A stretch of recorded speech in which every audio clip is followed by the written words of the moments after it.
We are live tonight. Looks like it. Welcome tonight. We are live on this Sunday evening, October 1st. Oh, look at that, October 1st. All right. Got through September, didn't we?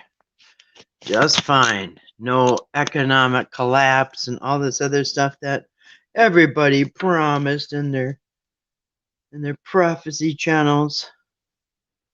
Yeah. Yep. No collapse of the dollar in September. All these other false prophecies that did not come true again, as I predicted.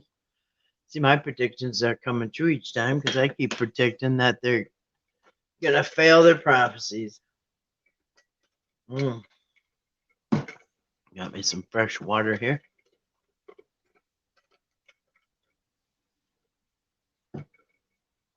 All right, so it's Sunday night. Now, on Sunday nights, we don't usually get too big a crowd because, not that we even ever have a crowd. I mean, not really.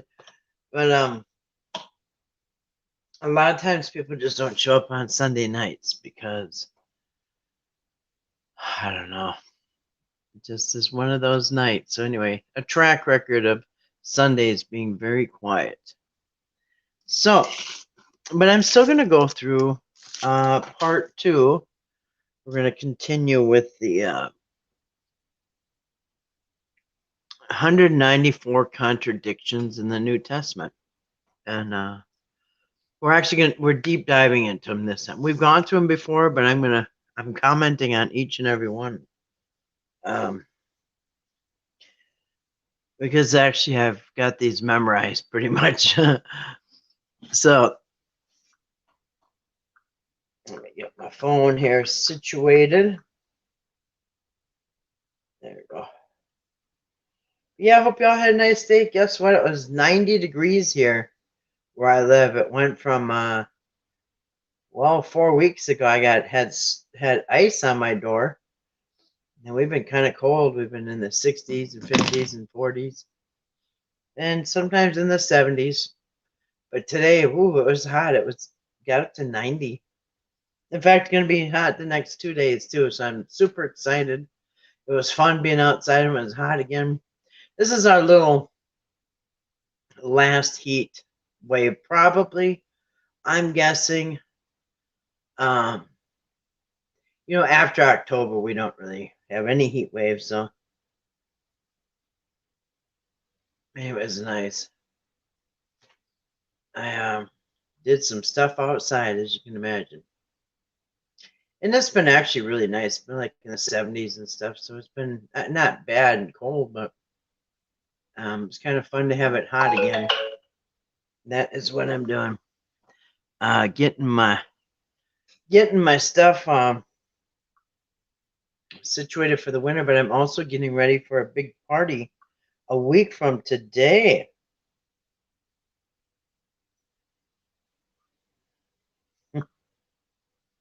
I gotta send somebody a text they just sent me.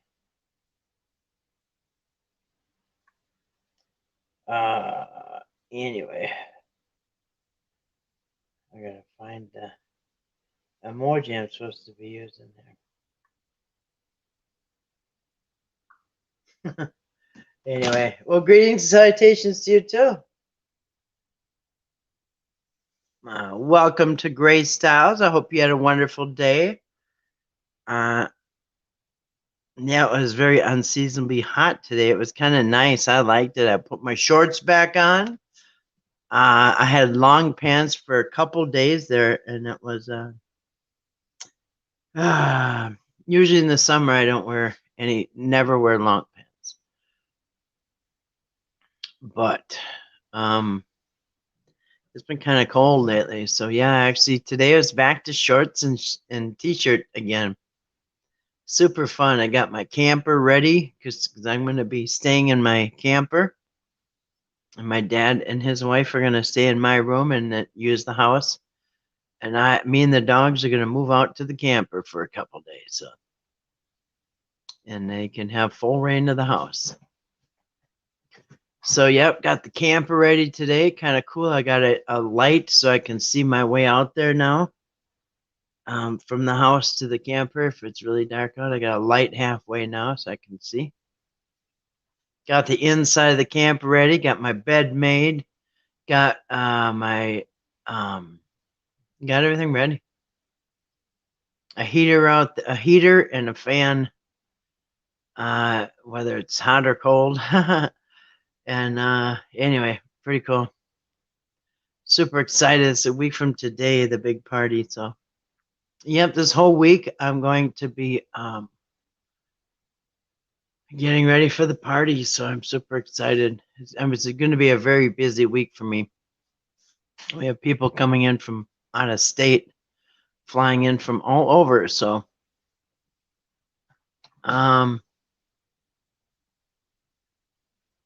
yeah. So I'm going to. Are they driving up? No, not my dad. No, they're flying. They're flying. The drive was just too long from Arizona to here. They drove last time. It was just too much. So yeah, they're flying this time. Yeah, so it's gonna be a busy week for me. And anyway, I was super excited.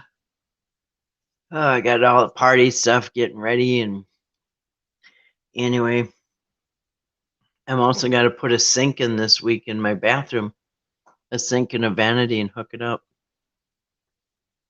Otherwise, my bathroom is finished, and I don't know, just super excited.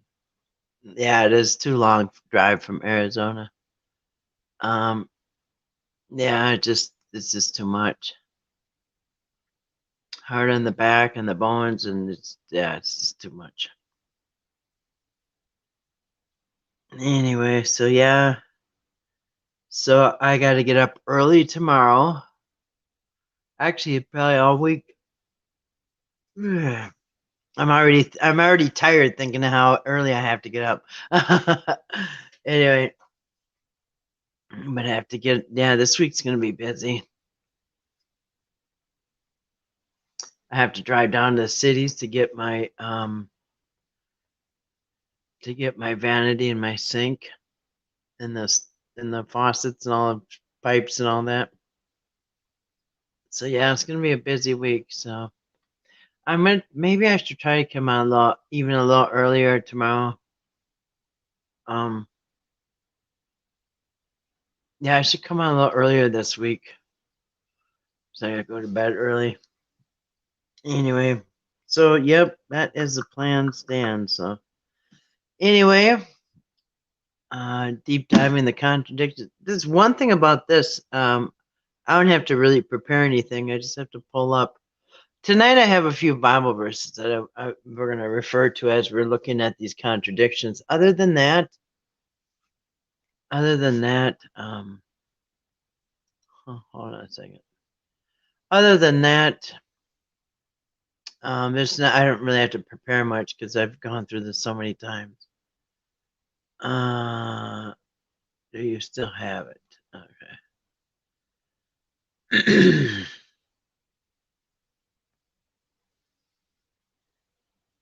All right. Let me just type an answer back to somebody real quick.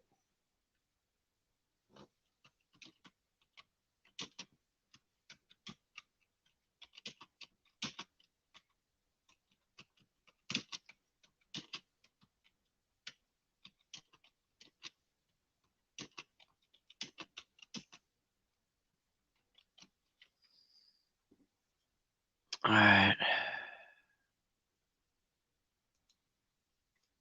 All right. Anyway, so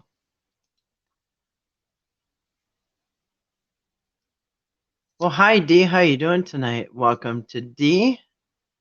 How's everything in Deesville? We had a 90-degree day today, so I thought of the people down south. This is like a cool day for them. Anyway, Yeah, 90 degrees can be cool for if you live in Arizona or Texas or where D is in the summer. Anyway. All right. So, you know what else I want to do sometime? I want to do more debunking Mandela Bible verses because it is so easy. I want to do that again. And I can show the trick. Easily show the trick. How nobody grew up with the King James Version. That's your trick.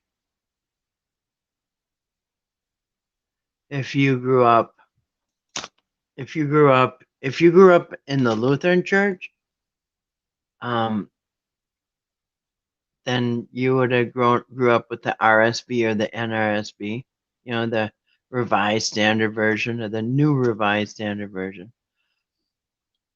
and also if you're Catholic, pretty much the same. And the Catholics and the Lutherans have their own special 10 Commandments that are not in Exodus 20. They're not in the Bible. They have and so the Catholics also use just remember they're the ones that their Bible versions start with the R all the time. Just remember like R like Reverend. So they use the Revised Standard Version, the RSV. And the Jerusalem Bible, and this actually we'll get into that sometime again.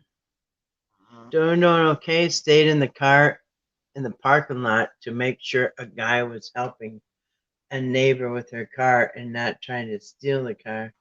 He fixed whatever was wrong, got on his bicycle and left. Really? It's good that you guys watch out for each other, D. That's nice. That is nice. Yep. That's how good community works. I see. I only missed about the first 10 minutes. Yeah. Yeah, we just started. We didn't even get into the contradictions yet. Yep, just chatting a little bit. I've had some people texting me, so and somebody trying to get a hold of me on Marketplace, because that's where sometimes I have things.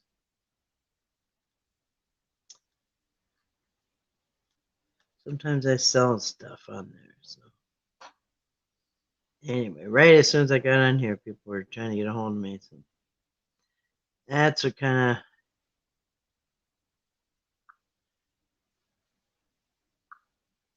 what I've been doing. Okay. All right.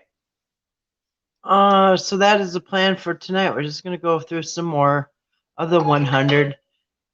Or look at all these 194 contradictions. And yesterday we went through number 1 through 20. And so tonight we're going to start up with number 21, and we're going to try to go from 20 to 40, or 21 to 40, whatever you want to call it. So that's the plan. Day after tomorrow, 70% chance rain, 80 for the high. Yeah, we had an 89. We had a 90 today. I think it peaked at 90. That was nice. They're like when I was growing up, they used to call this Indian summer. That's what they told us in school. It was called Indian summer. Because we're already back in school in the fall, and they used to tell us that that this is the time that the Indians the natives, they would call it Indian summer, but I would more say Native Americans, that they would spend this extra time harvesting or something like that. Pretty much the history in school was pretty much lies. So who knows? Who knows? But anyway, it was a great for the kids. You know what I mean? We liked this time of year because it got hot again, and like one last blast of summer. You know what I mean? after it's already gotten cold a little bit and showed you that fall is coming. And then you get a little heat of blast, a blast of heat for I don't know, a little bit. And then by the end of October, it's pretty ugly. Especially, man, at Halloween time when we used to go out trick or treat, or when my kids would go out, we'd decorate the yards or whatever, and yeah, all the leaves are off the trees, and it looks spooky and creepy like a Halloween picture. But anyway, and it's getting dark so early. I mean, it's like I don't know, 6:45 or something. I think it's sunset right now. So anyway, I just don't like it. It just screams that snow is coming. Anyway, can't stand it. Can't stand it anymore. Good deal on tonight's week. That's good. I'm glad you like it, D. I like it too. And thank you for the thumbs up, ladies. I almost said the thumbs up because somebody says something about the thumbs down. He gets thumbs down. I almost said thanks for the thumbs up. Anyway, all right. So should we get started? Anyway, thank you anybody who's listening. I also want to thank you for listening on the replay. All right, let's see where we're at here. All right, so we always left off on number 20 yesterday. We've got from 1 to 20. Turn this back. I'll fire up the camera back on. There you go. And hopefully if it's big enough for everybody to see. Maybe I can scooch it up a little further there. All right. So yeah, yesterday we left off on number 20.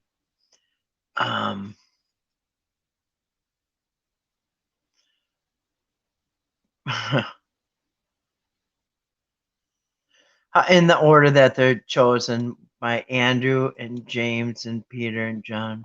That's where we left off. So we're picking up tonight on number 21. And number 21 is Peter was to preach to the Jews. Yeah, that's in Matthew and Galatians. And it's funny. It's funny that Paul would be writing it to the church of Galatians, saying that Peter was to preach to the Jews when Peter was specifically, why? Because Peter was specifically told by Jesus he was going to that they were all going to be spread it to the Gentiles. But remember, in the book of Acts, right here, in the book of Acts, Peter was to preach to the Gentiles, and everybody knows that story. The famous animals coming down in the sheet, and Peter was waiting for his dinner, and he was on the roof sleeping, or I think it was just a vision or something. But anyway, a sheet came down with all the animals in it.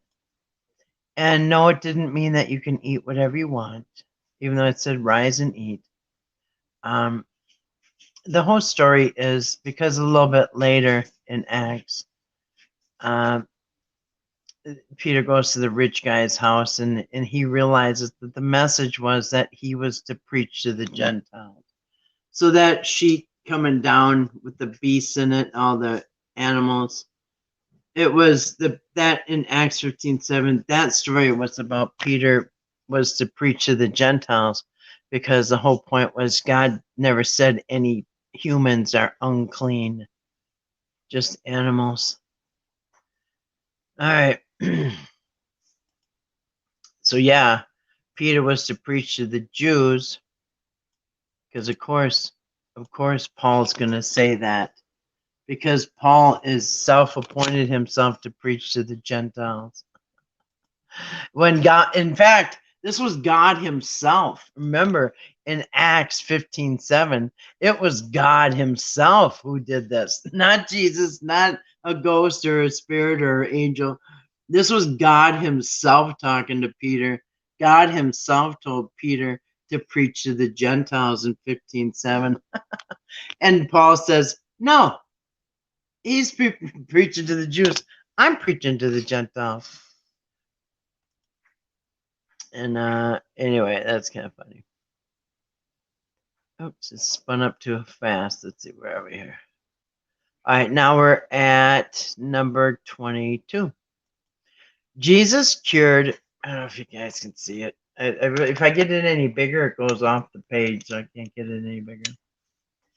And if I go like this, to you guys see it better, then you can't see all that. So, what can you do, right? Oops. All right. So, number 22. Jesus cured Simon Peter's mother-in-law after he cleansed the leper in Matthew. But in the original Gospel of Mark and Luke, also, Jesus cured Simon Peter's mother-in-law before he cleansed the leper. And, I don't know if this contradiction is really that big of a deal.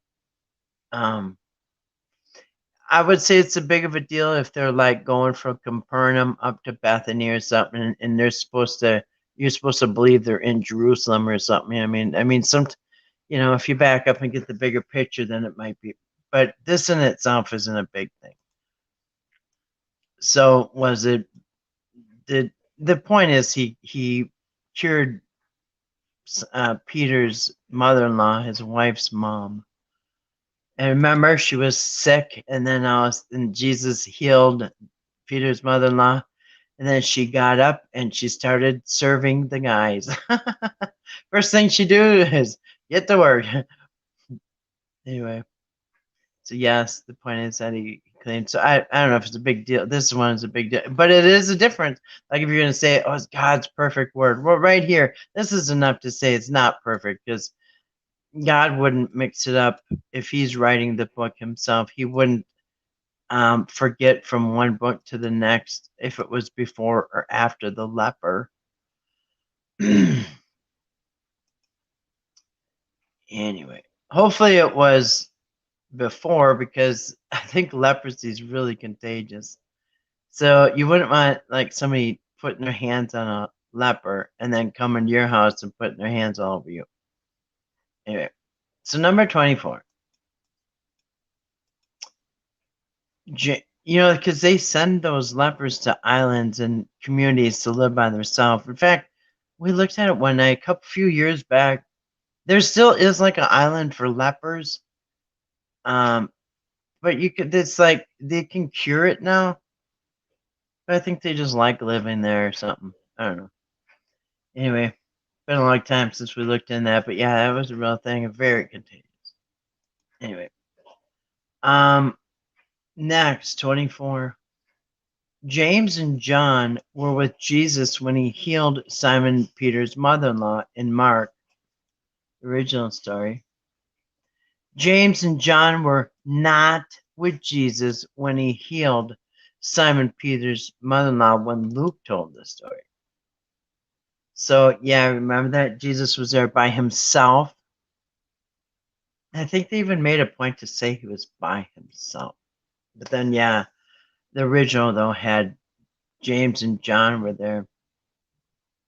And that, yeah, it is a contradiction. And I can't remember the whole story, but there's like, that's a little sketchy. So I would assume, I guess, I think it would be safe to assume that Mark, the original gospel, is probably the one that's true. That James and John were with Jesus, because by the way, it is, because you could say, well, it's not really a big deal. Were they with them or weren't they? Well, it is a big deal, because look, this is in Mark chapter 1. The first gospel, the first book of the first gospel written. And he's got James and John with Jesus healing Simon Peter's mother-in-law, because it's the very beginning of his ministry. And I don't even know, was he even at his ministry yet?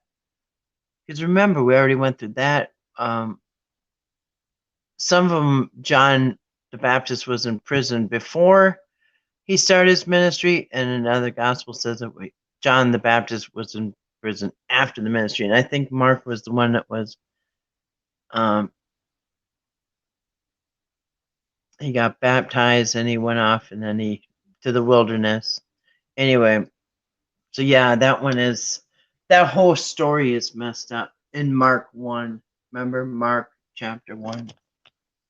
So anyway, and you would think at the beginning of the ministry, he would have James and John with him, to show him about healing and stuff. All right, anyway. Number 25, Thaddeus was the name of an apostle, but no Judas, brother of James, in Matthew 10:3. By the way, this list of apostles, they'll give you the list of the 12 apostles a couple times. There 3 times. I don't know, a few times you'll get the list of the 12 disciples, but guess what? They're all different, just like all of this, just like the genealogy. They're not the lists aren't right, and I think it's funny that they can't even get 12 apostles right. Now, how many people remember Thaddeus as an apostle? The apostle, was it John? Was it Matthew? No, it was Thaddeus. People say, what are you talking about? Yeah. But in Matthew, no Judas, the brother of James. But in Luke and Acts, because Luke wrote both Luke and Acts, he is sticking in both of his books that Judas, the brother of James, was an apostle, but no Thaddeus. Who remembers anybody talking about Thaddeus? Thaddeus. The disciple. They'll be like, what are you talking about? Anyway, yeah, whoever heard of that, right? Anyway, but that is in Matthew. So yeah, when they list out, well, hey, Rhea Sunshine, good to see you. Welcome. Hope you had a great day. Welcome. So yeah, when they're talking about the 12 disciples, the lists don't match up. I mean, isn't it a little strange? Like, if this is the perfect word of God, wouldn't he get the 12 disciples correct? Well, hey, Galax, good to see you tonight. Welcome. I hope you had a great day, too. Hope everybody had a nice Sunday. Yep, welcome back from Grace and all of us. All right, in 26, the centurion's servant was healed in between the cleansing of the leper and the healing of Peter's mother-in-law. Yeah. Or, that's in Matthew. Or in Luke, the centurion's servant was healed after the cleansing of the leper and the healing of the mother-in-law. Now, this kind of goes with this other one that was this one right here. So, yeah, these two got mixed up. So, and you know it is weird, too, because, Mark goes right into the ministry of Jesus, the temptation and the ministry or whatever, right off the bat. But Matthew and Luke are so busy telling their story about Mary getting pregnant and the virgin birth, and they each tell their different ways that Jesus was born and all that. But so by the time they start their ministry, talking about ministry, they're already into chapter 3 and 4 or whatever. But anyway, but yeah, so Luke and Matthew are kind of on the same page with it. So, where are we at now? 27.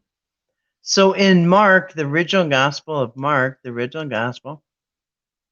the people were not impressed with the feeding of the multitude. You guys remember that when he was feeding the 4,000, well, first it was 5,000, then 4,000 or something. It was different times.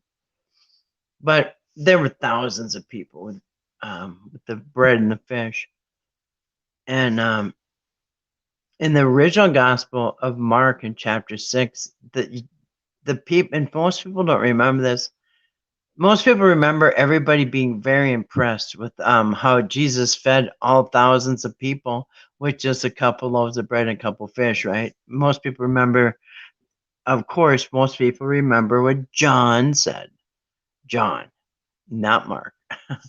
Anyway, so in the original gospel and Mark, the people were not impressed with the feeding of the multitude. But in John, which is like, I don't know, decades later, when he writes it, the people were very impressed with the feeding of the multitude. And what do people always go for? John. Which gospel you think is old as Thomas or Mark? Which one's old? I don't know when the Gospel of Thomas was written.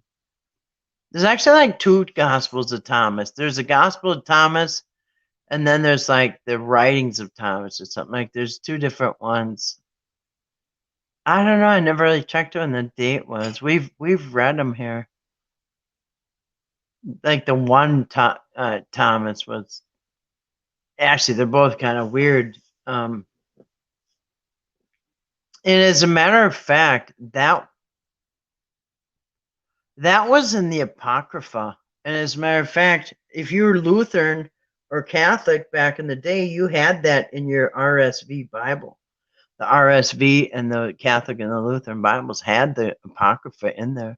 They had all those weird stories like, well, that Gospel of Thomas, but they also had, we've read them all more than once. Weird stories sometimes. Anyway. But in the Gospel of Thomas, or one of the Gospels of Thomas, like Jesus is almost like you ever seen that movie called The Good Son, where like Macaulay Culkin, he's pretending to be good, but he's like a little devil. Anyway, reminds me of that because Jesus is going around like he gets angry at the teacher, so he kills the teacher and brings her back to life or something. Kills a bird just to bring it back to life, or like killing things and bringing it back to life. It doesn't make Jesus sound very nice as a boy, like one of his classmates he gets mad at, so he kills him, or I don't know, makes him die. Anyway, well, the Acts of Thomas, I think there's churches in India today that predate Catholic missionaries. Really? Yeah, there is. Yeah, there's two different versions of Thomas. I can't remember. One's like the letter, and one's like, I don't know, gospel or something. Yeah, we've read them a few times. They're out there. They're out there. The churches are said to date back to the time Jesus would have died. The churches in India, yeah, well, they were kind of going all over. They were supposed to be ministering and spreading the gospel. So, huh. Yeah, I never dated Thomas. I don't know, but what used to be in the. As a matter of fact, I've got a 1560 Bible right here. In fact, I think my stand is sitting on it right now. Yeah, this stand or this phone stand is sitting on my 1560 right here, and that has all those apocrypha books in it. That's what they did up until like, and I don't know, 1611 might have even still had it, but people think they're reading the 1611 King James. You're not. Anyway, yeah, they used to have that, but they took it out. Anyway, all right. So impressed or not impressed? The original said they were not impressed. Then John comes along and says they were, and everybody believes John. Anyway, number 28. After the feeding of the multitude, Jesus went to Gennesaret. Mark, that's original Mark. And you know what? The contradictions in some of these, just like, anyway, if you read this story, they'll be like, after feeding the multitude, Jesus went to Capernaum. in John. So I'd be more likely to believe Mark the original than John, because John's made a lot of mistakes, and also they make geographical mistakes, lots of them. Like there's a story in I think it's in Luke about the feeding of the multitude. In fact, we probably just passed it. So in Luke, where is it? Because Luke doesn't know his geography at all. But in Luke, when they're feeding the multitude, or yeah, I think they're feeding the multitude. One of these, he said that they were in Bethany or somewhere. The original said that they were in a deserted place, and they had the right name, which is out in the middle of nowhere. Then Luke comes along, tells the exact same story, how people had no food and Jesus had to feed them.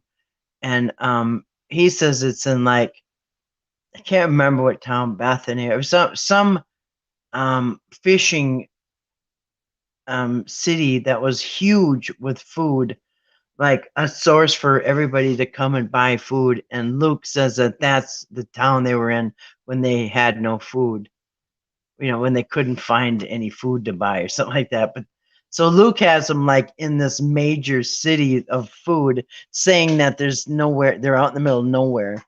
And so if you looked up the city that Luke's talking about, how do I expect to get saved if you badmouth the word of God? Well, I don't know. Michael. What do you mean by expect to get saved? Not really worried about it, Michael. And, I don't know. Bad mouthing the word of God is different than just pointing out obvious contradictions. So, anyway, Michael, why don't you just worry about your own salvation, okay? All right. Who's bad mouthing? Yeah, that's what I think he's jumping to conclusion. I'm pointing out obvious contradictions. So, anyway, all right, continue. All right. And these are contradictions that you won't see unless you study for thousands and thousands of hours, like I have, and like people on this channel have. In fact, I've got over 5,000 hours just on here studying, and triple that at home. So, yeah, it's a book review. There you go. Gaelick's got it. It's a book review, okay? So we're just doing a book review. So, not trying to, bring the author to court. Okay, we're just doing a book review. Good point, Gillens. All right, so number 29. A demon cries out that Jesus is the Holy One of God in Mark. That is interesting. That's in the first chapter, Mark. That's right at the beginning of Jesus' ministry. I just find it interesting that the demon would cry out that Jesus is the Holy One of God. Like it'd be a little better if like an angel cried it out, you know what I mean? Anyway, but in First John, which is, the epistle letter, just a short letter. And by the way, he's writing to a church. All these he's writing to churches, a short little letter to the church. And it says, like one church is Gaius or whatever. Anyway, one's the lady elect. Anyway, the 3 letters to John are just short little notes he's sending to these churches that are having trouble. So anyway, but according to First John, the letter, everyone who confesses that Jesus came in the flesh is of God. But like it says right here in Mark, very first chapter, the demon himself cried out that Jesus is. So you really can't have it both ways. Truth isn't bad mouthing. Yeah, you're right. Hey, April, good to see you tonight. Did I say hi to you? I don't think I did. Anyway, good to see you, April. All right, so a demon cries out that Jesus is the Holy One of God, but according to First John, everyone who confesses that Jesus is a God is going to be saved. Well, the demon just said Jesus is from God. He saved. So that's their point that they're trying to make. Good to see you tonight, April. I hope you've been doing well. Hope you're having an awesome end of your weekend. Oh, October 1st, huh? Crazy, huh? This year's going by fast. All right. So if everyone who confesses that Jesus is that came in the flesh is saved, then I guess this demon he's saved too, because he said Jesus came in the flesh. Anyway, so number 30. Yeah, good to see you, April. And number 30, Jesus cursed the fig tree so that it would not bear fruit. And that's in Matthew and Mark. You know, this is such a strange story because, well, for a few reasons. Well, anyway, so in the original in Mark and in Matthew, Jesus cursed the fig tree so that it would not bear fruit. Now, some people think this is some people think that this is like, I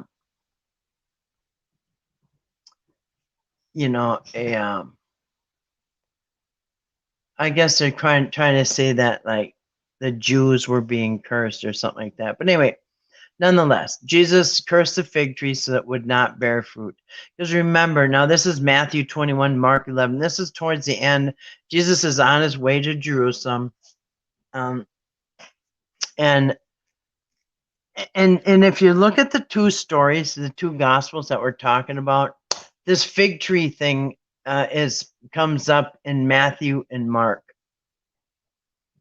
All right. So Matthew and Mark are the only ones that tell this story, but Mark is the original. So Mark says that Jesus cursed the tree so it wouldn't bear fruit, and it wasn't time for the fig tree to bear fruit. But Matthew doesn't say that. Matthew said he cursed it, and it was time. But there's a fun fact here. A fig tree is a weird tree, and a fig tree is opposite of other fruit trees. And like I have fruit trees in my yard, and the first thing that happens in the spring is that the leaves grow out. First you get the leaves like most trees, and then later in the summer you get the fruit. You get a flower and then you get fruit. But the first thing that comes out in the spring is the leaves. But in a fig tree, it doesn't do that. The first thing to come out on a fig tree is the fruit. The fig comes out first and then the leaves. So if you see a fig tree with leaves, it better have some fruit because the fruit comes before the leaves grow. Opposite of like, if I go out and see leaves on my pear tree, it doesn't mean that there's going to be fruit on it. You know what I mean? But if the fruit came first and then the leaves, I would definitely expect that thing better have fruit on it if it's if the leaves come after the fruit. So anyway, a fig tree does that. So if they see a tree from far off, a fig tree, and it's got leaves on it, they know it has fruit because the fruit comes in before the leaves. So anyway, so and that's probably why Jesus cursed it, because from far off, it looked like it should have fruit, right? There's leaves on it. Of course it's going to have figs. There's leaves on it. But when they got up close, and they're hungry, they're like, yeah, there's a fig tree with leaves, so you know there's fruit on it. They get up there and there's no fruit. That's kind of what he's trying to say. I mean, so why would it have leaves? Why would it look like it should have fruit, but it doesn't? So he cursed it. And it's kind of funny because there's not the only differences in this story. This is towards the end when Jesus is going to Jerusalem to cleanse the temple, and it was kind of towards the end. But anyway, it's also around the time that they stop at, where is it, Bethany or Magdalene or Magdala or whatever, where Jesus gets anointed before the Last Supper, and the cleansing the temple and all that stuff happens towards the end. And yeah, so some people are saying, well, he's cursing Israel and whatever, but you can make what you want out of it. But that's why he thought it should have fruit. But so for Mark to say it wasn't time for the fig to bear fruit, well, if it's got leaves on it, it should have figs. Anyway, So 31. The fig tree withers immediately, and the disciples are amazed in Matthew. But the original in Mark, the disciples first noticed the withered tree the next day. Do you know why? Because in Mark, in the original, they're on their way like into Jerusalem, or they're on their way into, I think it's Jerusalem. It's towards the end. They're on their way into Jerusalem. They see the tree, and Jesus curses it. Then they go to where they're going to go, and then on their way back, they pass the same tree, and it's now withered. And they're like, "Whoa, dude, it's withered." But in Matthew, in Matthew, which came the next story after Mark, the fig tree withered immediately, and the disciples were amazed. So Matthew is just like, it's like, shh, like a cartoon where you just curse it and it wilts, right in front of you. So anyway, so that's different. Matthew doesn't seem as realistic. They curse the trees and it immediately withered. But Mark, he cursed it. They went, and then they came on their way back. They passed the same tree, and it was withered. So anyway, it seems a little bit more. What was the original story, and it seems a little bit more believable. Anyway, I think what you want on that. Anyway, 32. Jesus is the mediator of the Father in 1 Timothy and 1 John. Jesus is the mediator of the Father. And in Mark, Jesus sits on his right hand. There's a lot to study about the right hand in the Old Testament, well, New Testament too. And so when people, like in the book of Revelation, they say, oh, they get the mark on your right hand or your forehead. They thought at this time, the right hand represented their deeds. The forehead represents your thoughts. Your right hand represents your deeds.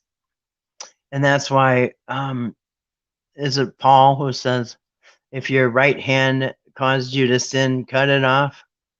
So if your deeds cause you to sin, then cut them off. Then your right hand's is your deeds. So, that's, people think you're going to get a microchip in your right hand or your forehead. Anyway, no, your right hand is your deeds. But there's something else that they think about the right hand and the left hand too. And one of the things that they think about the right hand also represents power and authority. So if like somebody sits at your right hand, they're getting your power authority from you. So if Jesus sits at God's right hand, that person at the right hand is getting the authority from the person on the left, right? So, and right hand actually is in the Old Testament. I don't want to go too far off track, but there's also references to the right hand also being in power and stuff like that in the Old Testament. Anyway, so Jesus sits on his right hand, which means that he's got authority from the person that's sitting in the left chair. Anyway. So if Jesus sits on the point they're trying to make is if Jesus sits on his right hand, that means he's second in charge. You understand? The person in the left chair would be in charge, and the person on the right hand would be second in charge. So just say Jesus is the mediator, Jesus is at the right hand, or Jesus and the Father are the same. Well, you can't say that they're the same. I know people want to do the Trinity and all that. One night, you guys, a few months ago, maybe it was 6 months ago, I don't know, but we did at least one night, maybe 2 nights, about how every single religion ever has a Trinity. Every religion has a Trinity. Every religion across the board. Anyway, so the Catholics adopted the Trinity. So anyway, but if it's obvious that there's a lot of superstitions about the left-handed people too. Yeah, people were suspicious about those lefties. It's funny, I got 2 sisters and both of them are left-handed and I'm right-handed. Anyway, yeah, it's kind of weird. It kind of seems to run in the family maybe a little bit too. But and then there's also, of course, in the book of Revelation, or no, it's Matthew. I think it's Matthew 24 or something. I think it was Matthew, where he said, at judgment, the sheeps are going to go to the right and the goats are going to go to the left. So the sheep go to the right to the Father to heaven, the goats go to the left to hell. So again, the right is the good one or whatever. So anyway, I could talk a lot about how through the whole New Testament, and especially in the Gospels, Jesus is subservient to the Father always. As a matter of fact, like one of the last things in the Gospel of John, and in the Gospel of John, like one of the last things he says is, "I'm going to leave now." This is Jesus says something like, this is the very end of the Gospel of John. He says, "I'm going to leave now. I'm going to my Father and your Father, my God and your God." I mean, so the whole time Jesus is subservient to the Father. Now, all of a sudden, decades later, John writes a book that, no, he's the same. In fact, it's the same person. Okay, then why is there two thrones? Why is there, in the Old Testament, there's one throne, period. And there's no son, no nothing. Nobody's coming later. They even said it. But in the New Testament, you have two thrones there. Okay, so why would Jesus have his own throne? If he's God, there should just be one. You don't need two chairs. In Hindu mythology, the demon three is responsible for the Abrahamic faith. Really? I thought the demon three. Wow. Because I think even in the Old Testament, they had some kind of a trinity. What was that? Anyway, not like Father, Son, Holy Spirit, but every religion has a trinity. Three, and they're three in one. Every religion, including Hindu. We went through them. I was shocked. It was kind of a fun study. Yeah, you name the religion, bam, there's a trinity.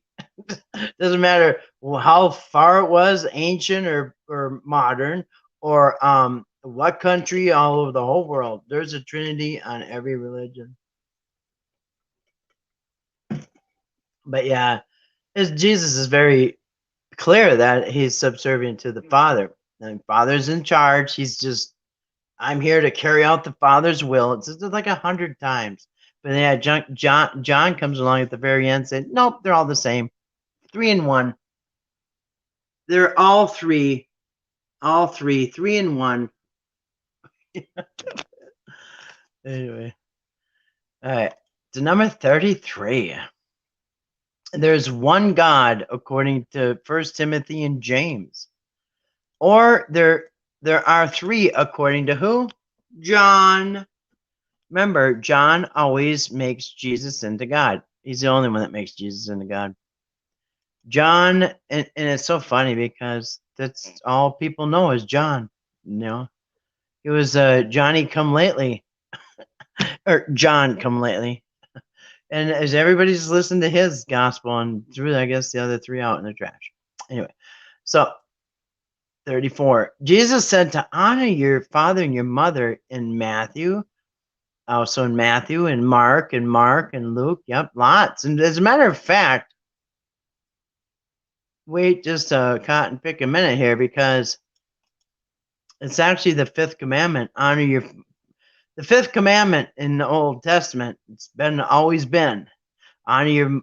Let's see. It says something like honor your mother and your father, so the days of your life will be long upon the land that I gave you, or something like that. So even the fifth commandment tells you to honor your mother and your father. And so Matthew, Mark, and Luke are repeating actually the fifth commandment, honor your father and your mother. Commandment none, unless you're reading the special Catholic and Lutheran 10 commandments, then it's going to be the fourth commandment, because they took out the second one. But in the Old Testament, it's the fifth commandment. But then in Matthew and Luke, it said Jesus said that he came to set people against their parents. Yep. Came with a sword to divide. Yep. To put you against your mother and your father. But wait, Jesus, they also said a bunch of times to honor your mother and father because that's what the Ten Commandments said. Commandment number 5. Or in Matthew, 10 chapters later, this is funny. Jesus said, call no man your father. That's funny. And it's really funny because that's what the Catholics call their priest, father. Father. All right, next we have 34. Honor your mother and your father. Yeah, that's a 5th commandment right there, right off the 10 Commandments. 35. Jesus and God said, you fool. Oh, this is funny. This is funny. This is where Jesus said, if you call anybody a fool, you're going to go to hell. But everybody in this story is calling people a fool. So Jesus / God said, you fool. So Jesus and God both called somebody a fool in Luke 20. I'm sorry, 12:20 in Matthew. But Paul calls people fools in 1 Corinthians. And then Jesus said, call someone a fool and you go to hell. In fact, I'm going to show you because I brought these up. So first of all, you have Luke. This is funny. They said Raka, R-O-C-C-A or something like that, which means fool.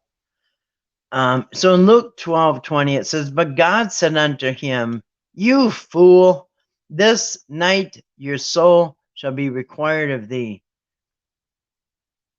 Then who,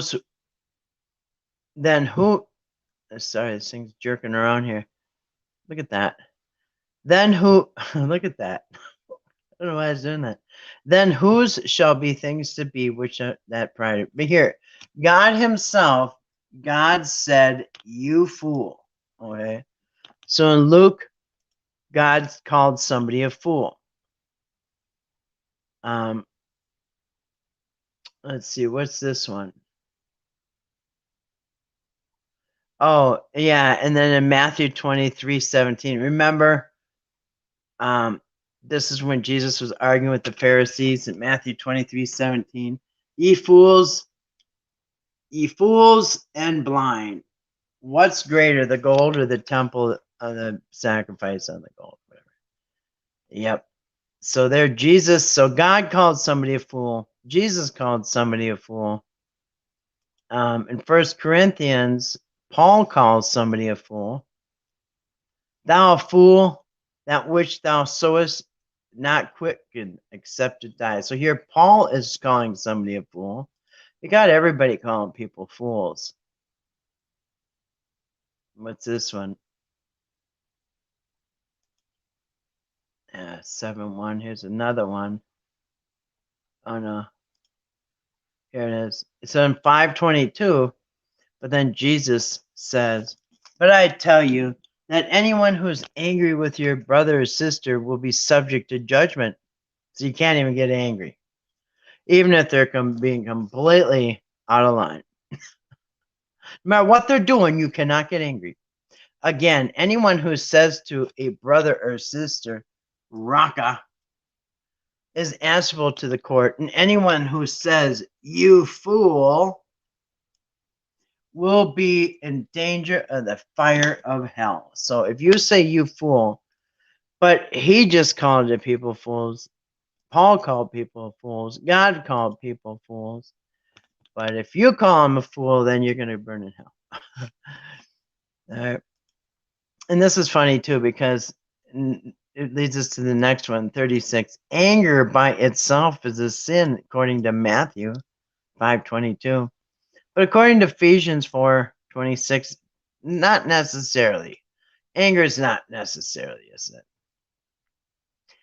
I don't know. People always say it was justified anger. It's not sinful that I'm angry. It's justified anger. Well, you know what? What That ain't true, because what's justified to you might not be justified to somebody else. I'm saying, it's like I could get angry and say, "Well, I'm justified. That guy took my parking spot," and then somebody else say, "You can't get angry about that. It's come as you go, or whatever. First come, first serve." So, like, somebody else might get.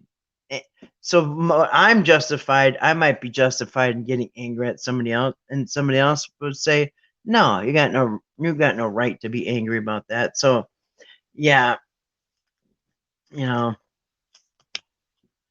you can't say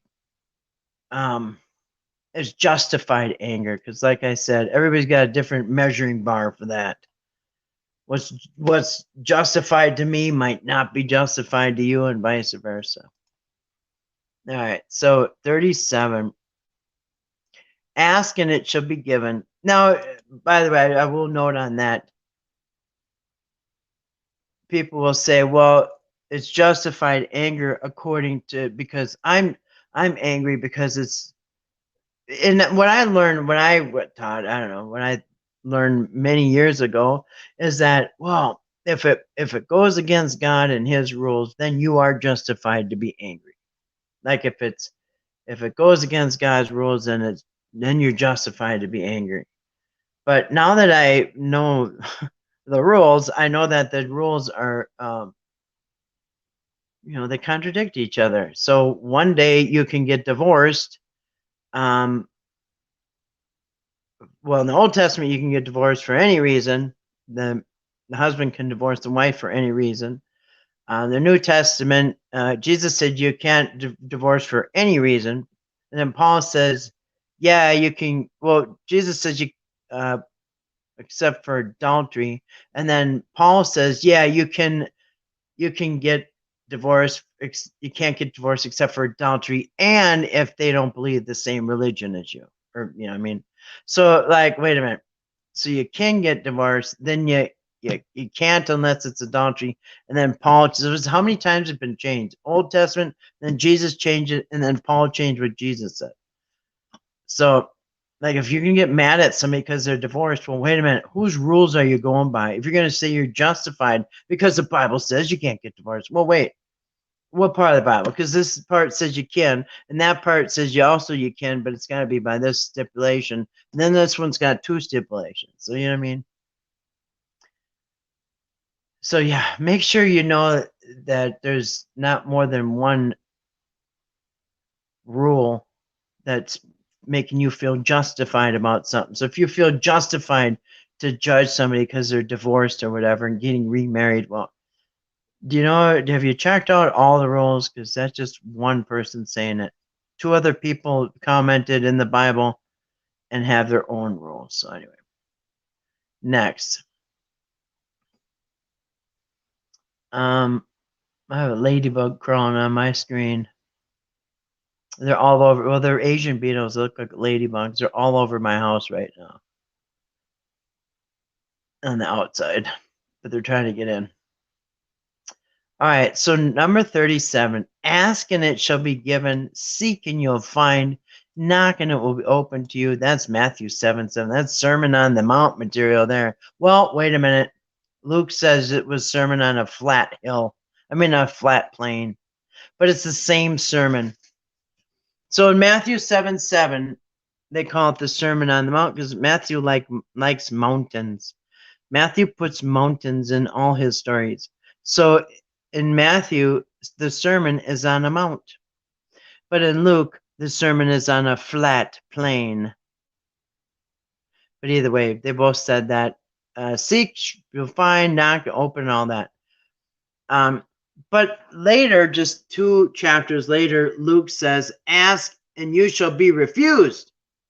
Seek and you won't find, knock and you will be refused entrance. That's if you don't believe right or something.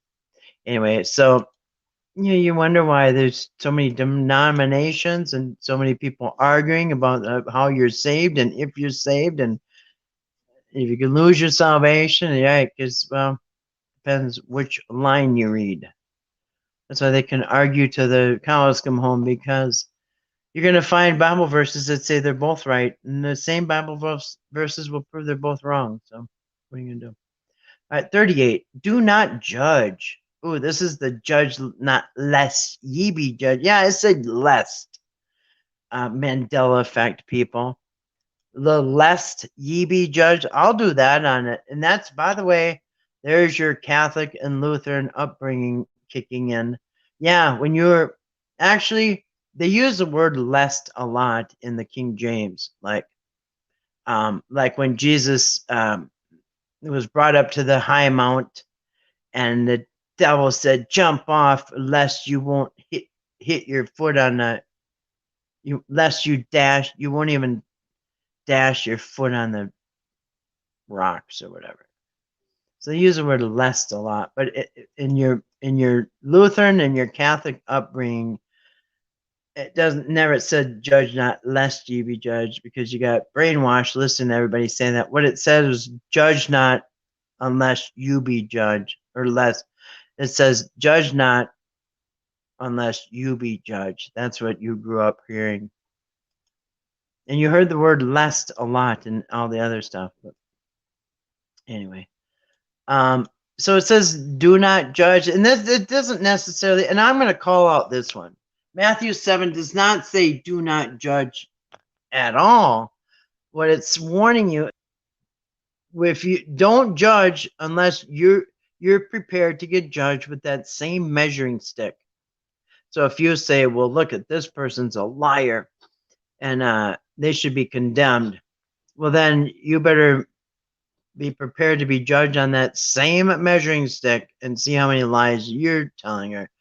It's like, adulterers calling out somebody for adultery when they themselves should be judged. I mean, so it's just warning you that when you judge, God will judge you with the same measuring stick that you're judging somebody else. If you're judging somebody for something, God will say, well, let's see how you do on that scale. And then in 1 John, it says, do not judge unless it's necessary, of course. And I got to say something. If you're walking around not judging anything or anybody, I think you're a damn fool, because that's judge is the root word of judgment. It means using your judgment. Now, would you hire a babysitter off of Craigslist and use no judgment? Like, wouldn't you kind of use some judgment there? Like, is this who I should leave my kid with? If you're hiring a babysitter, whatever, don't you use judgment when you're hiring somebody to work for you? Don't you use judgment? I mean, when you're driving your car, don't you use judgment? I mean, so yeah, exactly. Do not judge hypocritically. That's what Matthew 7 says. But if, yeah, you're walking around not using any judgment at all. Like, I think you should judge people. Like, if you should judge somebody if you're going to have them come and clean your house when you're not there. I think you should judge somebody that's going to come babysit your kids. I think you should use a lot of judgment when you're dealing with people. But yeah, if you're going to condemn somebody to hell, then yeah, you better not be a hypocrite about it, because that's kind of the biggest thing Jesus kind of preached against. It's hypocrisy, hypocrites. Oh, ye hypocrites. Anyway, 39. Jesus is thankful that some things are hidden. Anyway, Jesus is thankful that some things are hidden in Mark and Matthew. But in Mark, he also said, Jesus said that all things should be made known. This was like, I don't know, 2 sentences later after he said some things are hidden. It's kind of both. He says some things are hidden, but all things should be made known. And I think that he's talking about later on. I'm not sure. I don't know. Anyway, number 40, the final one for tonight. John agrees with Paul more than the other gospels. Yeah, because John is for the Gentiles and the pagan gods and all that kind of stuff. And so is Paul. Paul got successful because he went to the Gentiles who love pagan gods and don't know anything about Jewish laws or anything. So Paul was a hit. Matthew, his ministry fell flat, went nowhere with the Jews. Because Matthew went to the Jews and they're like, "Oh heck no. Are you kidding? This don't match up with the Old Testament." And but Paul's crowd's like, "Yeah, we don't even know what the Old Testament is, but we like this because Paul and John are preaching a demigod. A demigod is half man, half God."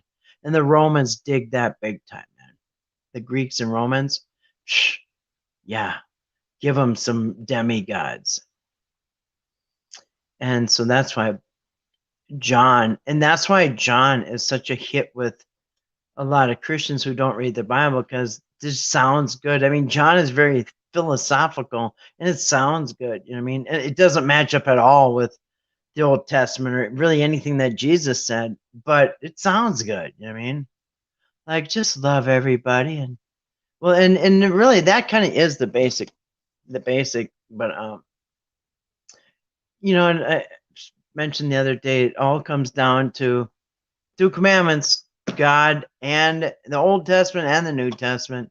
2 commandments: love God first above all, and then love everybody else as yourself, as much as you love yourself. That's all it comes down to. So the last one is 40, where Jesus said there would be no sign given in the Gospel of Mark. This is interesting too to me, because Mark is the original gospel, and when Mark wrote this is what he said. In the original gospel, it says, Jesus said there would be no sign given, period. And then later, when Matthew and Luke wrote their gospels that were based off of Mark, they added something, didn't they? They said there would be no sign would be given. Here's what they added: except for the sign of Jonas. So the original didn't say except for the sign of Jonas. Now, it is too bad too, because what a lot of Christians see is that Jesus has given us signs everywhere. We got gas station receipts with 7s all over it, and my clock said 444 today at twice, and and all these signs are just seeing signs screaming at them. Well, Jesus said there's no signs going to be given to you. Hello. And then even Mark and even Matthew and Luke, who added except for the sign of Jonas. Well, unless you're seeing the sign of Jonas, you need to zip your mouth, because you haven't seen anything. There's no sign is going to be given, period. And if you want to add except for the sign of Jonas, then okay, if Jonas didn't have 7s on his gas station receipt, I'll tell you that. So if you're gonna add this in there, if you really want to add this part except for the sign of Jonas, then fine. But nobody I see on YouTube is showing any signs of Jonas. They think everything is a sign. Jesus is coming. I just saw, I was a license plate that had a 7 on it. Like, okay, where does it say that? Okay, unless your sign has something to do with Jonas, then it's nothing.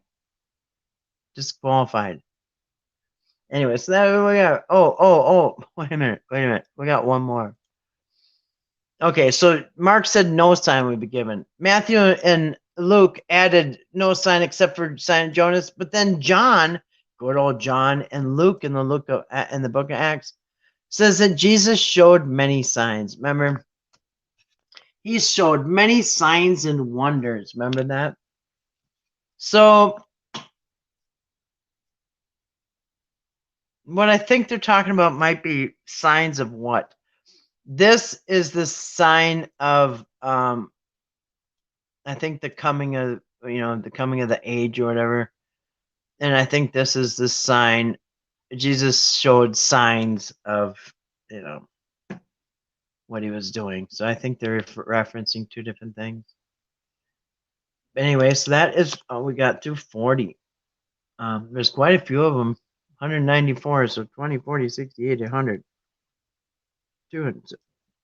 All right, so we would have 5, 6, 7, 8 more days to get through this. There's a lot of them, a lot of contradictions. Some call them trash talking. I call them contradictions because they're there. Okay. And I think it was the best thing ever for me to realize that this is not the perfect word of God, because God is perfect and God would not be having a book that everybody's arguing over. Contradictions, one page to the next. It says, "What, Holy Spirit, they got it on the third day when Jesus died, and turned the page, and now it's 2 months later. They're getting it a different way." And I mean, the Holy Spirit, that's pretty important. That's huge. Okay, so did they get the Holy Spirit here or there, doing this or doing that? Anyway, and once you give yourself permission to think critically about the Bible, um, I think that's when you start to really understand and learn, because um, seeing that there's so many mistakes gives me personally the okay to say, you know what, I need to look at this critically. I need to look at this as not the perfect word of God that I'm not able to even question. Oh, you can't question it. Yeah, but it says right here, no, you can't question nothing. Well, that's like a cult. That's like David Koresh, you know what I mean? Or Jim Jones. Oh, I can't question anything. What if this doesn't make sense here? You can't ask about it. You can't do nothing like that. So, wow, I just don't think God would make a book that's got all these mistakes and then expect you to have to deal with it. And if you don't deal with it right, guess what? You're going to burn forever. Well, I tried. The book was messed up. Oh, they can't say the book's messed up. If it says me to do this on this day, and then this day it tells me to do something else, what should I do? If I make the wrong choice, I'm going to burn forever. Like, he wouldn't make a manual that is so messed up that, I mean, examining your faith is a good thing. That's right. You got, yeah, exactly, Ray Sunshine. You know what? You got to ask yourself, what am I believing in? What do I believe in here? Because according to this manual, you have to change what you believe in, depending on what page you're on. So as soon as you give yourself permission to look at this book critically and take it for what it is. And to me, I'll tell you, the Old Testament to me is, I can see what it is now. To me, it is the Jews and the Hebrews' idea of who God is, who their gods were. Because they had more than one God. They had multiple gods, multiple sources. And so what they did is they took all their gods, and by the end of the Old Testament, they have fused all their gods into Ish, Ra, El. Isis, Ra, and El. Is Ra, El. They've, so that's your Old Testament. And the New Testament, it's like, a completely different religion, a whole new religion. And it's so weird how people automatically, because of John, and because, the New Testament teaches you that the Jews are the devil, their father's a devil. Like, wait a minute. That's why they didn't believe in Jesus. Well, that makes no sense. The Jews are the only ones who know the Old Testament. They're the only ones who know what the Messiah is supposed to be. They're the only ones looking for the Messiah. Nobody else in the whole world was looking for a Messiah except for the Jews. Why? Because they're under oppression. They have their towns been overtaken by Romans. They want their land restored to them. That's the whole point of the Messiah, is get their land, their possession, their promised land back to them. That's the whole point of the Messiah, is to get their land returned back to them. So if somebody comes and they're half man, half God, right away, red flags are flying. Oh, a demigod, huh? There's your Greco-Roman right there. Of course they're going to, and then they said that he can die for your sins. Well, wait a minute. Of course the Jews aren't going to go for that. Do you notice that in the whole New Testament, they'll tell you that Jews are devils and they're this and they're that and they're, the seed of the devil and they're all these horrible names, but they never once tell you why. Why did the Jews reject Jesus? Do you know what? You'll never see a single sentence about that. Well, The Jews, all you'll hear is they rejected him. They rejected him as the Messiah. Why did they reject him? They have very good reason. The whole book that everybody, including Jesus, has in his hands, the ones he's holding, is the book that tells you that the Messiah, who the Messiah is going to be. He's going to be a regular guy from the bloodline of David through Solomon. All right, he's going to be a regular guy. He's going to die a regular death. He's, you know what I mean? He's not going to be a martyr. He's not going to do miracles. You know, so why don't they tell you why the Jews rejected him? They won't. And you know what? Most Christians will never ask that. Wait a minute. Okay, because you're told that they're rejecting him because they're crazy. They're from the devil. They're the devil's children. No, wait a minute. Like I said, they're the only ones that were looking for him. Jesus rejected them. He didn't want a political position. Someone stole their stolen land. Exactly, guys. Somebody stole their stolen land. That's the truth. That is the truth. They stole the land from the Canaanites. And then the Romans stole it from them. That's what comes around goes around kind of thing. Anyway, yeah, it is. They stole land. No more than God gave the white man this land in America. It was our promised land. Yeah, we were just supposed to come here and wipe out the natives and just take it because it was promised to us. Like, wait a minute, what? It's the same thing. Yeah. Yeah. It's not that much different than predetermination. I was chosen before the foundation, but you are doomed for hell.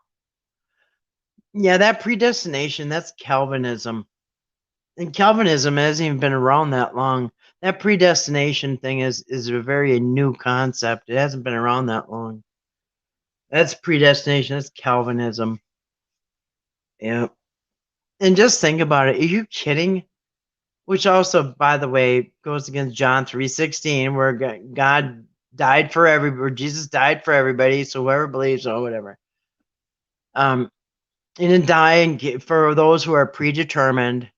No, that predetermined, predestined. And you know, how narcissistic is that?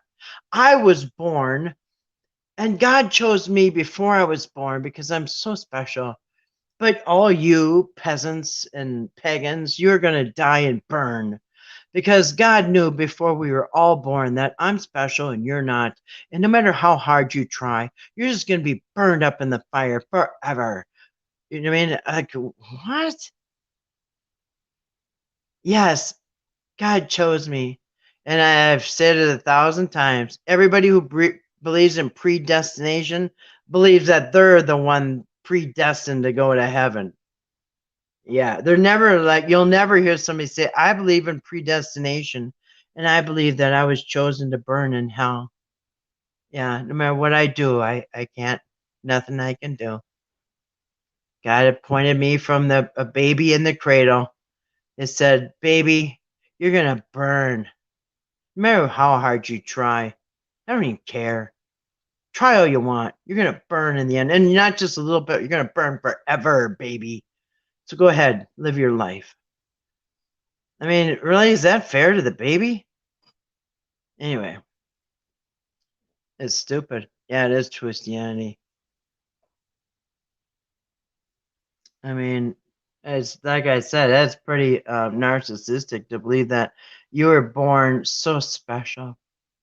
And as people in the end times say the same thing, God saved us to the end because we are so special. God knew that we could go through the tribulation because we're just so special. But the first time like anything happened with COVID, they're all crying and vomiting and wanting to all to stop. Like nobody's even touched anybody yet, and they're caving in. Yes, that is Calvinist, but doesn't God know who will believe or not? Well, I don't think so. It depends, Ray of Sunshine, because in the Old Testament, um,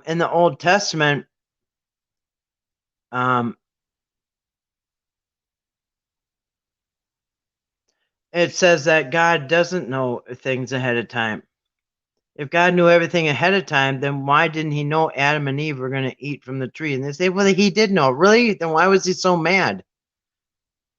And then later, he had to destroy, wipe out all the people on earth because their imaginations were evil at all times. And he was sorry he made them. Okay, wait a minute. Why would you be sorry you made them? You know, like making a go-kart that just doesn't run and starts on fire and it just well, didn't you know all that was going to happen? Listen, you wouldn't be mad at the go-kart on fire or whatever. You wouldn't be mad at something that you made if you knew ahead of time it was going to suck. So why is God angry? And then anyway, a lot of it don't make sense. Like I tell you what don't make sense is like in the book of Enoch when they talk about the fallen angels that came down and mated with the women and the Nephilim were born and all this stuff. Like we've talked about this a lot. And first of all, how the heck does a spirit have viable sperm to impregnate a human being on earth? And second of all, a third of the angels were cast out. According to who? Oh, Luke. That's right. Yeah. So are you telling me?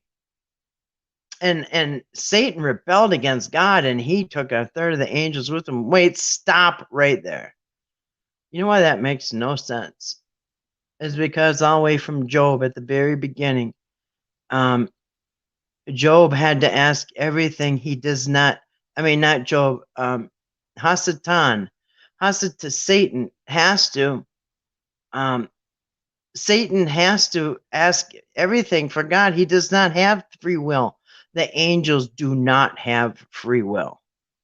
Okay, so how can the angels rebel if they don't have free will? How can Satan rebel if he doesn't have free will? How come he had to ask everything, run past everything about Job past God?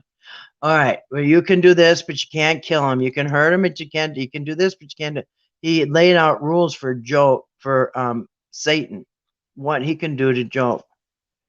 So to think that Satan was right, exactly. I don't believe that it was godly men took pagan wives. I believe that it was angels cannot procreate. Exactly. So how the heck is a spirit going to get a woman pregnant? Like I said, you need viable sperm to do that. And angels don't have that. You know, and then people try to justify it and say, well, it's because well, okay, so the spirit went into a man and then the man impregnated the girl. Well, then it's his sperm. Okay, now that makes no sense because that's how the demon. Well, why don't the demon just go in the person instead of, I mean, none of it makes sense. Yeah, angels cannot procreate. Exactly. And they don't have free will.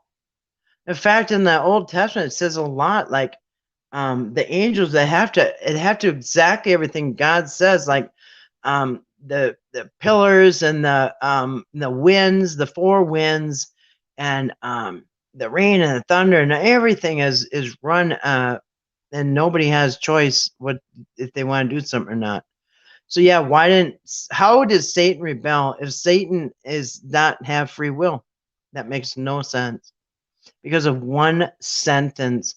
As a matter of fact, there's two sentences, but one of them is in Luke, which makes who's Luke? We don't even know who Luke is. One sentence, everybody builds this whole big story off of him saying the angels were cast down, or was it Luke? I can't remember. I beheld as Satan was cast as lightning to earth or something like that. All right, that's what everybody's basing it on. Like what? And not only that, it's a genius way that they twist it though. No matter what happens, they make themselves feel good. If they're having problems, it's chastisement. If someone else is, that person's under persecution. Exactly. Exactly. Justify everything in your life. Yeah. And you know what I heard somebody say last night? very, very profound. He says, I've not ever seen where the Torah has made anybody more righteous. And you can say the same about the Bible. I've not seen a Bible make anybody more righteous. Just look around the churches. You've got the worst perverts in the churches and the scam bags and scumbags, scam artists and scumbags all over the Christian community.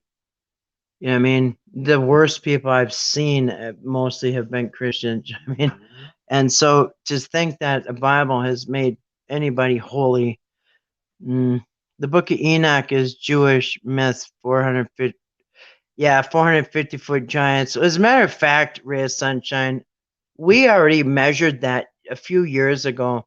I'm thinking, wait a minute, that's like it's about a quarter. It's about a half a mile. So that person would have to be like a 1 mile tall or half a mile. And that dirt road to get out of my place is a mile long. And I'm thinking, dang. So from here all the way out to that road, that's how tall that giant was? No way. For one thing, they would have eaten up everything like the first day. Yeah. Yep. Yeah. But, and you know, another one is a huge misinterpretation of, that's like, I could go all night on that. I'm not going to get it. It's about, I'm not going to get it. I was going to pull something up, but I'm not going to get into it. But a huge interpretation of that,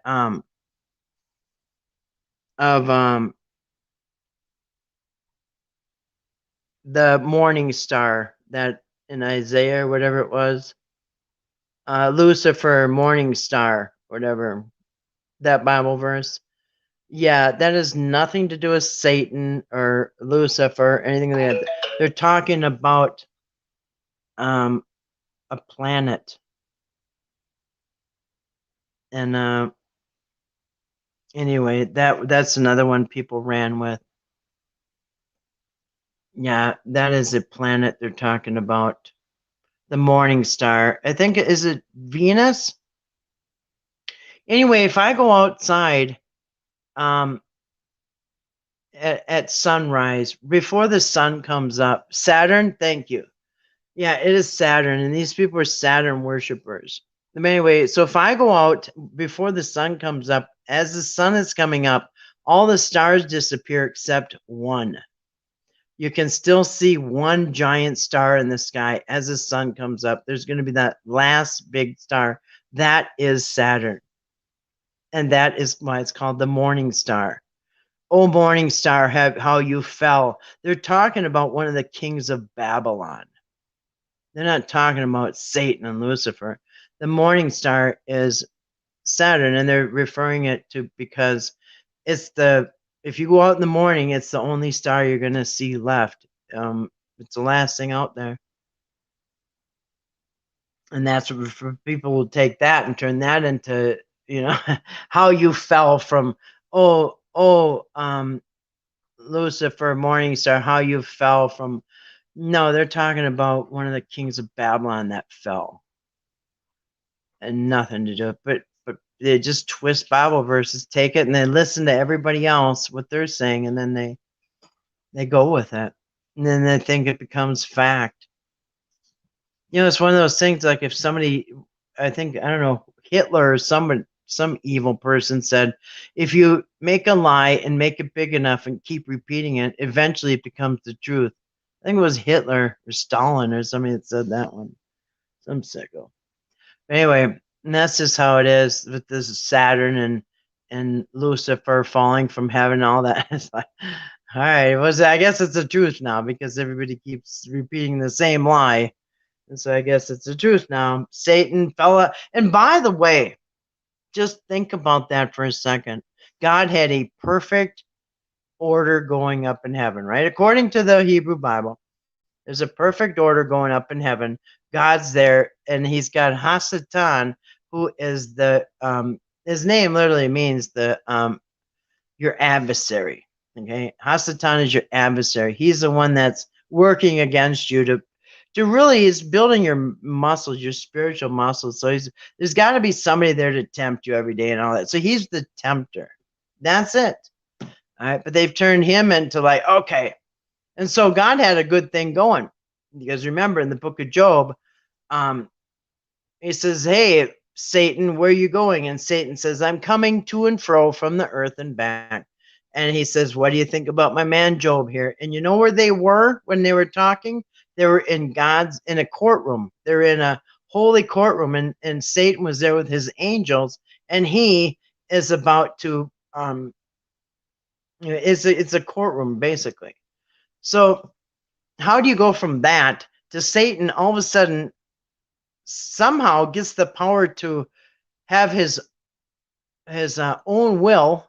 Okay, something goes wrong. Satan gets his own will, and he takes himself and a third of the angels who also don't have free will. Somehow they all got free will one day and took off down to earth. Now, wait a minute. So you tell me that ever since Satan fell to earth, we don't have anybody tempting us? Who's doing the tempting job for God? Because that was a perfectly well-oiled machine he had going there. All right, he tempts the people, and if the people don't go for it, God pats them on the head, says "good job" or whatever. You know what I mean? It's like it's a system they got going. Are you telling me that thousands of years ago Satan left heaven? So who's tempting us now? Because if Satan really wanted to rebel against God, he'd say, "Go tempt people yourself. I'm out of here. Find somebody else to tempt you." I mean, did we miss that part? Was there a replacement Satan, or do we have a replacement tempter? Do we have a replacement adversary now? So you're telling us we don't have an adversary? Because that's what would have to happen. If Satan left his post, somehow, without having free will, he leaves his post, then who's doing his job? It means that heaven's upside down right now, just in chaos, because they don't have a tempter anymore. Was he replaced? Did they find somebody else? I mean, that makes no sense. Anyway, so I will sign off and say goodbye and say goodnight and all that stuff. And yeah, because I got to get up early for probably every day this week. Anyway, haven't you heard Obama? Oh yeah, that's right. Obama is Satan. Obama replaced him. And then others also said Trump replaced him. Now people are saying King Charles replaced him. They got a lot of I guess they got a lot of runner-ups, or what do they call them? Applicants, people applying for the job. I guess they're applying for the job. I don't know. I guess God hasn't really decided yet who he's going to put in place. He told Obama and those guys he's going to get back to you later. We'll get back to you and let you know what we decide. All right, well, I want to say good night to everybody. Thanks for coming in. Good night to Grace Styles. Good night to Ray of Sunshine. Good night to Galax. Good night to Michael Campbell, who said I was bad-mouthing the word of God. Good night, Michael. Good night to D. Let's see, D. Grace. Anybody else that's listening? I don't know, Che, if you're listening. Anybody else that's listening? And if you're listening on the replay, thanks for listening on the replay. And thank you for the thumbs up, people. That was really nice of you. Thank you for the thumbs up. Thanks for being here. Yeah, you have a good night too, Rich Sunshine. Everybody, I love you guys. Thanks for coming in. I hope you have an awesome Monday, and I hope to see you tomorrow night. Anyway, peace and good night and shalom, and all.